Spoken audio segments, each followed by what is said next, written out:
रात के 2 बज रहे थे। राघव अपने ऑफिस के काम में डूबा हुआ था। उसकी आदत थी कि वह देर रात तक काम करता और फिर सो जाता। उस रात ऑफिस में अजीब सी खामोशी थी, जैसे कुछ गलत होने वाला हो। राघव अपने डेस्क पर बैठा हुआ था जब अचानक उसका फोन बज उठा। उसने देखा कि कॉल एक अनजान नंबर से आ रही थी। उसने सोचा शायद कोई गलती से कॉल कर रहा है, लेकिन कुछ सोचकर कॉल उठा लिया। हेलो, राघव ने कहा। दूसरी तरफ से कोई आवाज नहीं आई, बस हल्की हल्की सांसों की आवाज सुनाई दे रही थी। राघव ने थोड़ी घबराहट में फिर से कहा, हेलो, कौन बोल रहा है?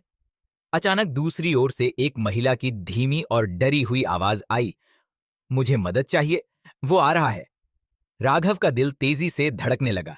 उसने पूछा, कौन? तुम कौन हो? तुम्हें क्या हुआ है? लेकिन महिला की आवाज फिर गायब हो गई।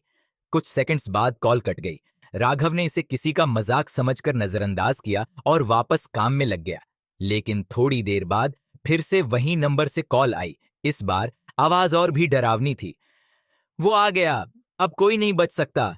राघव के शरीर में सिहरन दौड़ गई। उसे कुछ समझ नहीं आ रहा था कि क्या हो रहा है। उसने फोन को बंद कर दिया और काम खत्म करने की कोशिश की, लेकिन अब उसका मन काम में नहीं लग रहा था। उसके कमरे में हल्की हल्की आवाजें आने लगीं, जैसे कोई उसके आसपास चल रहा हो। फिर ऑफिस की लाइट्स अचानक बंद हो गईं। राघव घबरा गया।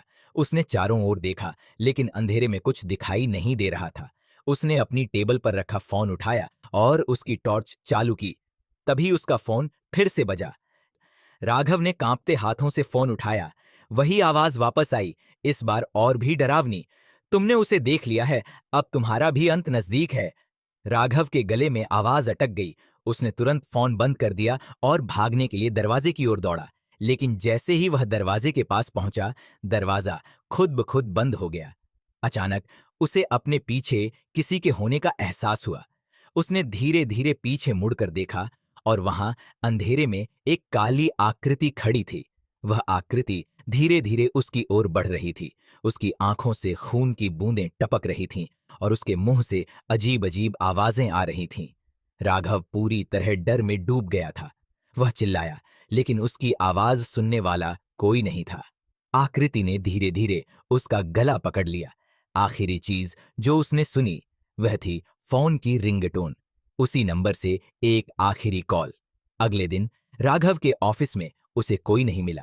उसका फोन टेबल पर पड़ा था, लेकिन उसके कॉल लॉग में आखिरी कॉल का कोई रिकॉर्ड नहीं था। रात के समय अनजान कॉल्स को नजरअंदाज करना हमेशा बेहतर होता है, क्योंकि आप कभी नहीं जान सकते कि दूसरी तरफ कौन हो सकता है या क्या हो सकता है।